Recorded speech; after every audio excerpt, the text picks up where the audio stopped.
Salam Imam Haryanto Insight to improve your mindset. Dalam kesempatan kali ini, saya ingin berbagi bagaimana mengembangkan keterampilan soft skill Anda. Salah satunya adalah memotivasi diri. Ada 10 cara memotivasi diri. Yang pertama, Anda harus punya tujuan hidup atau cita-cita hidup. Mestinya ini sudah dimiliki ketika kita masih remaja atau setidak-tidaknya masih sekolah di SMA atau setidak-tidaknya sudah di perguruan tinggi, awal-awal perguruan tinggi. Karena ini adalah mengarahkan kemana kita mencapai tujuan hidup kita. Anda bisa menggantung cita-cita setinggi langit, seperti kata Bung Karno, Hanggi Idole Pendina Stern, gantungkanlah cita-cita setinggi langit.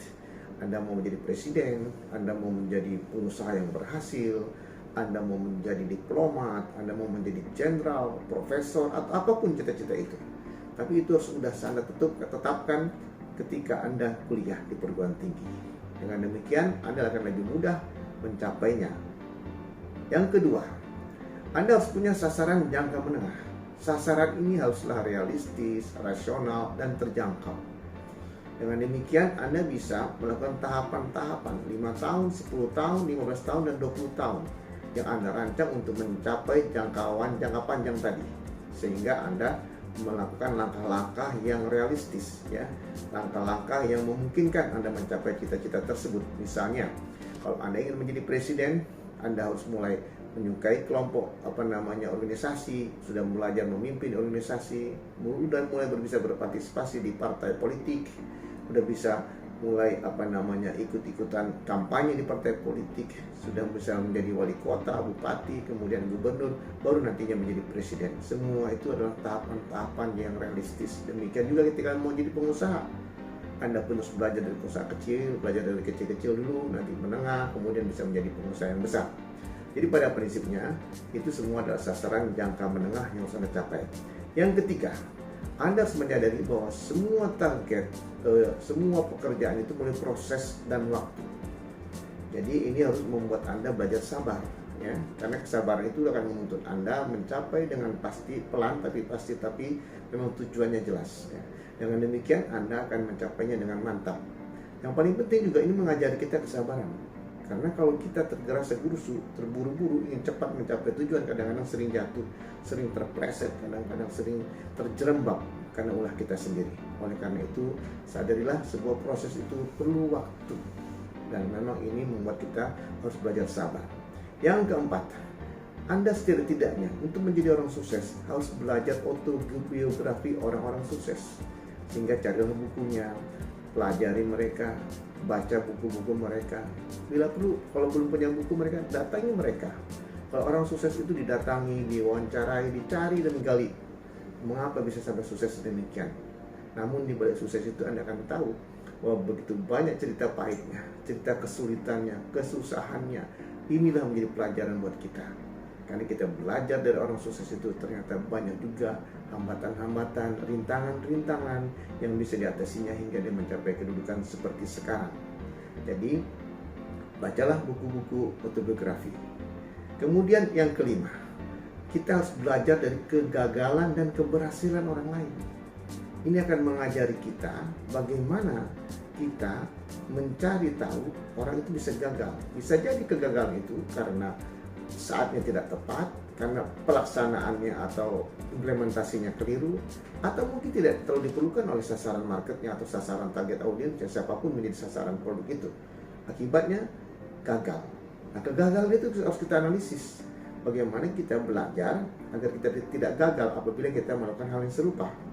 Oleh karena itu kita harus paham betul. Bisa jadi kita akan berhasil ketika kita melaksanakan, ya karena kita tahu apa, kita bisa laksanakan dengan tepat, cara yang benar, kemudian juga produk yang dihasilkan berkualitas misalnya, kemudian juga masyarakat yang sangat membutuhkan saat itu. Jadi kita hadir pada saat yang tepat, itu akan mengajarkan atau membuat produk kita berhasil di masyarakat. Jadi kita belajar dari kegagalan orang untuk keberhasilan kita. Atau kita juga bisa belajar kegagalan dari kegagalan kita. Misalnya kita berpengalaman gagal, nggak apa-apa, tapi itu menjadi pelajaran buat kita untuk bisa lebih baik dan berhasil di masa depan. Juga kita harus belajar keberhasilan orang lain. Mengapa kita harus belajar? Karena lebih mudah kita melakukan hal tertentu di mana orang sudah berhasil melakukannya. Kita hanya mengcopy paste tindakan-tindakannya, perilaku-perilakunya, atau apapun yang dilakukannya. Dengan demikian kita bisa lakukan. Misalnya kita bisa mencontoh dari luar negeri misalnya, atau orang lain sudah melakukannya berhasil di tempat lain, kita bawa ke tempat kita. Kita bisa melakukannya dengan baik dan berhasil. Karena apa? Kita sudah mencontoh orang-orang yang berhasil melakukannya. Lebih mudah keberhasilannya, ya. Jadi belajar dari keberhasilan dan juga belajar dari kegagalan orang lain.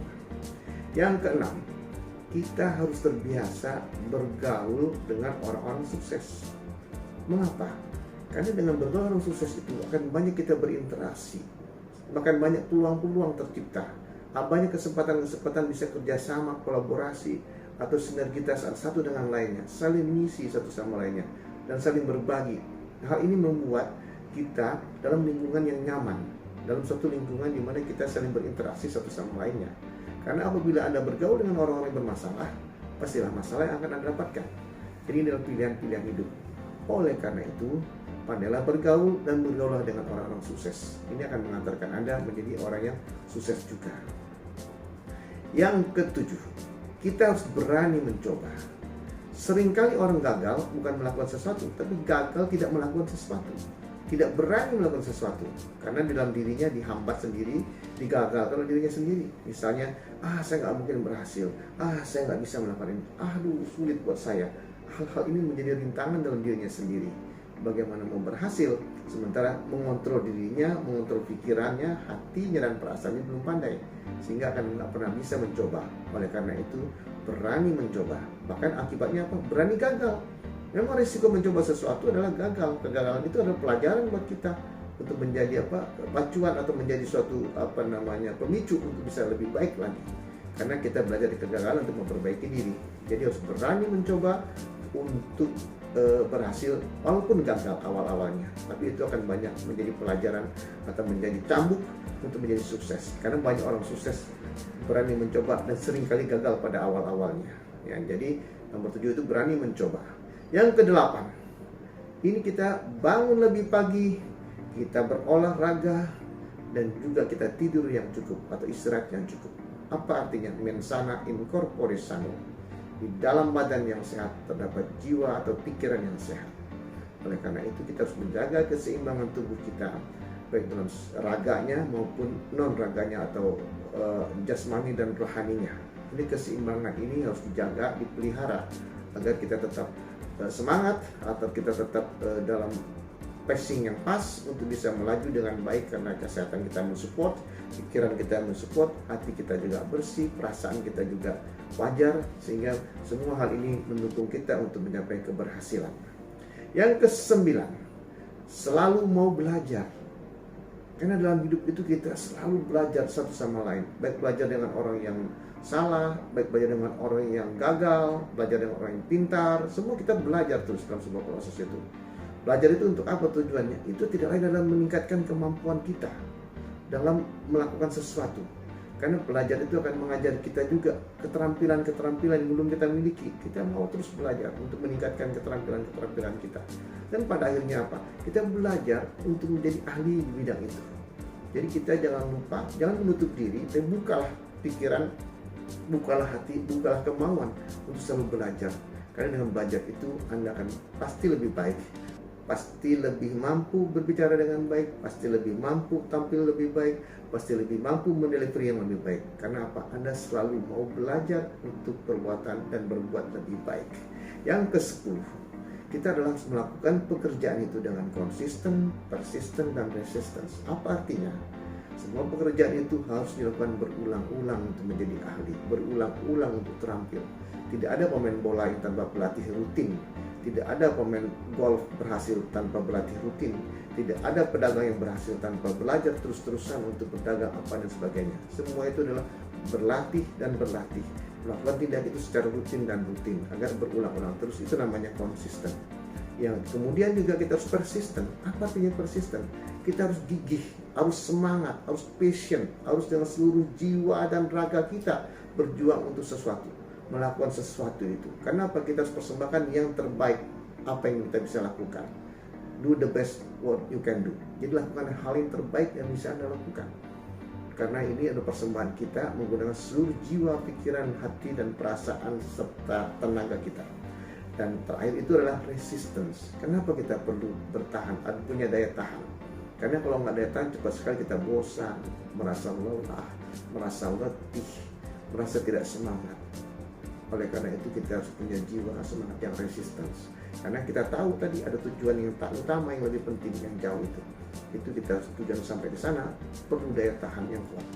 Dengan resisten itu akan mengantar Anda menghadapi cobaan-cobaan, menghadapi rintangan-rintangan, sehingga Anda tetap konsisten, tetap persisten, dan resisten untuk mencapai tujuan yang Anda inginkan. Dengan demikian Anda bisa menjadi seorang yang bisa memotivasi dirinya untuk mencapai tujuannya yang mulia, tujuan yang tinggi tersebut. Kalau Anda suka, jangan lupa like, komen, dan subscribe. Salam Imam Haryanto Insight.